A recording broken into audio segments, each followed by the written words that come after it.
लाडली लाल की जय हो। भक्तों, आज की इस वीडियो के माध्यम से आप श्रवण करने जा रहे हैं श्री गृह सीता में छठा खंड, जो कि द्वारका खंड है। यानी अब लाडली लाल की द्वारका लीलाओं का आप आनंद लेंगे। श्री द्वारका खंड, पहला अध्याय। ओम श्री गणेशाय नमः। जरासंध का विशाल सेना के साथ मथुरा पर आक्रमण। श्री कृष्ण और बलराम द्वारा उसकी सेना का संहार, मगधराज की पराजय तथा श्री कृष्ण बलराम का मथुरा में विजयी होकर लौटना। कृष्णाय वासुदेवाय देवकी नंदनाय च नंदगोप कुमाराय गोविंदाय नमो नमः। जो वसुदेव के पुत्र और देवकी नंदन होने के साथ ही नंदगोप के भी कुमार हैं, उन सच्चिदानंद स्वरूप गोविंद को बारंबार नमस्कार है। भोलासुर ने पूछा, ब्राह्मण, मैंने आपके मुख से अद्भुत मथुरा खंड की कथा सुनी। अब मुझे श्री कृष्ण चरितामृत से पूर्ण द्वारका खंड सुनाइए। श्री रमा वल्लभ श्री कृष्ण के कितने विवाह, कितने पुत्र और कितने पौत्र हुए, मामते उनके मथुरा को छोड़कर द्वारका में निवास करने का क्या कारण है, ये सब बातें बताइए। श्री नारद जी ने कहा, मैथिलेश्वर, महाबली कंस के मारे जाने पर उसकी दो रानियां अस्थि और प्राप्ति बड़े दुख से जरासंध के घर गई। उनके मुख से कंस के मरण का वृत्तांत सुनकर जरापुत्र महाबली जरासंध अत्यंत कुपित हो इस भूतल को यदुवंशियों से शून्य कर देने के लिए उद्यत हो गया। राजनु से बलवान नरेश ने 23 अक्षौहिणी सेना साथ लेकर मथुरापुरी पर धावा बोल दिया।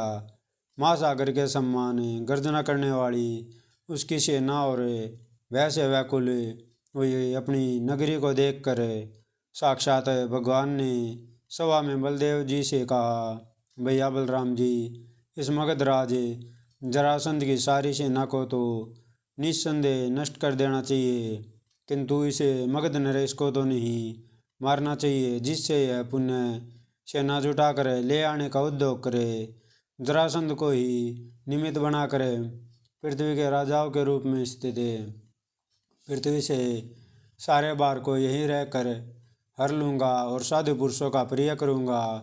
राजन भगवान श्री कृष्ण ने इस प्रकार बात कर ही रहे थे कि वैकुंठ से सबके देखते देखते दो सुंदर रथ उतर आए। उन रथों पर तत्काल आरूढ़ महाबली बलराम और श्री कृष्ण यदुवंशियों की थोड़ी सी सेना साथ लेकर तुरंत ही नगर से बाहर निकले। आकाश में देवताओं के देखते देखते भूतल पर यादवों और मगधों में अद्भुत रोमांचकारी एवं तुमुल युद्ध होने लगा। पहले महाबली मगधराज रथ पर आरूढ़ 10 अक्षौहिणी सेना के साथ भगवान श्री कृष्ण के सामने आकर लड़ने लगा। धृतराष्ट्र पुत्र दुर्योधन जरासंध की सहायता के लिए 5 अक्षौहिणी सेना के साथ आकर यादवों के साथ युद्ध करने लगा। राजन विंध्य देश का बलवान राजा 5 अक्षौहिणी सेना के साथ तथा वंग देश का महाबली नरेश 3 अक्षौहिणी सेना के साथ इसे महायुद्ध में जरासंध की ओर से सम्मिलित हुआ। मिथिलेश्वर, इसी तरह दूसरे राजा भी जो जरासंध के वशवर्ती थे, प्राणपण से उसकी सहायता कर रहे थे। शत्रु सेना से व्याप्त आकाश में बाणों का अंधकार फैल जाने पर सारंग धनवा श्री कृष्ण ने अपने सारंग धनुष की टंकार ध्वनि प्रारंभ की। उस टंकार से 7 लोकों और 7 पातालों सहित सारा ब्रह्मांड गूंज उठा।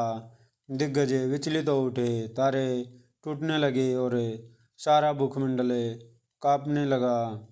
शत्रुओं का सारा सैन्य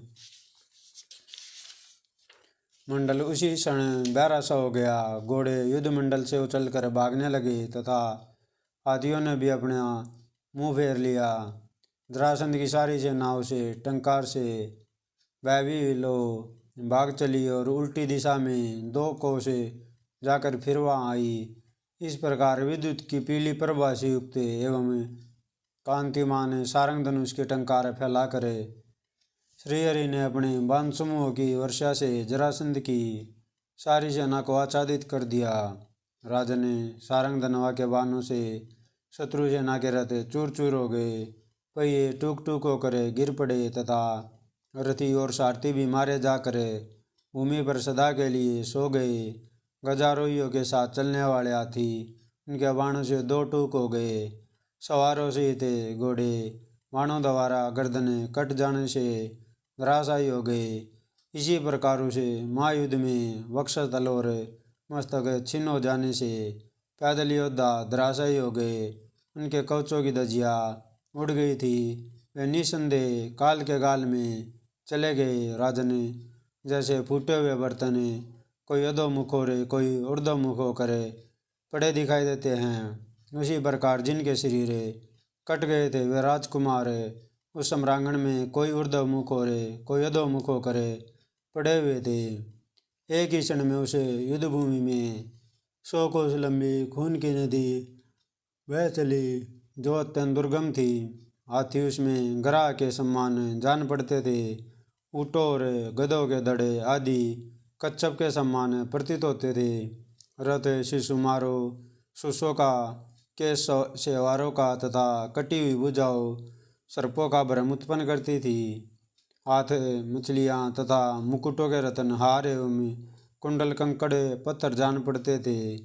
अस्त्र शस्त्र शीप छत्र शंख तथा चामर और ध्वजा बालू प्रतीत होते थे। रथ के पहिए भंवर का भ्रम उत्पन्न कर रहे थे और दोनों ओर की सेनाएं उसे रुधिर सरिता के दोनों तट थी। इस तरह वह शतयोजन विस्तृत नदी वैतरणी के समान भयंकर जान पड़ने लगी। प्रमथ भैरव भूत वेताल और योगिनियाँ अट्टहास करती हुई रणभूमि में नाचने लगी। निरपेश्वर वे भूत वेताल आदि खप्पर में ले लेकर निरंतर रक्त पी रहे थे और भगवान शंकर की मुंडमाला बनाने के लिए कटे हुए शिरों का संग्रह कर रहे थे। सैकड़ों डाकनियों से गिरी हुई भद्रकाली वहाँ का गरम गरम रक्त पीती हुई अट्टहास करने लगी। विद्याधरियाँ स्वर्गवासिनी गंधर्व कन्याएं तथा अप्सराएं क्षत्रिय धर्म में स्थित होकर वीरगति पाने वाले देव रूपधारी वीरों को अपने पति के रूप में वर्ण कर रही थी। आकाश में उन वीरों को पकड़कर पति बनाने के निमित्त वे आपस में कलह करने लगी। वे कहती, यह तो मेरे अनुरूप हैं, अतः मैं ही इनका वर्ण करूँगी। इस प्रकार उनमें आसक्त चित हुई सुरबालाएँ परस्पर विवाद पर उतर आई थी। कुछ धर्मपरायण वीर सम्रांगण से तनिक भी विचलित न होने के कारण मार्तंड मंडल का वेदन करके सीधे भगवान विष्णु के दिव्य धाम में चले गए। शेष सेना को त्रिलोकी का बल धारण करने वाले बलदेव जी कुपित तो हल से खींचकर मुसल से मारने लगे। इस प्रकार जरासंध की सेना का सब ओर से संहार हो जाने पर दुर्योधन विंध्यराज तथा वंगनरे से सब भयभीत हो रणभूमि से इधर उधर भाग गए। राजन तब 10,000 हाथियों के समान बलशाली महापराक्रमी जरासंध रथ पर आरूढ़ बलदेव जी के सामने आया। यदुश्रेष्ठ बलराम ने जरासंध के सुंदर रथ को और अलागर भाग से खींचकर मूसल की चोट से चूर्ण कर डाला।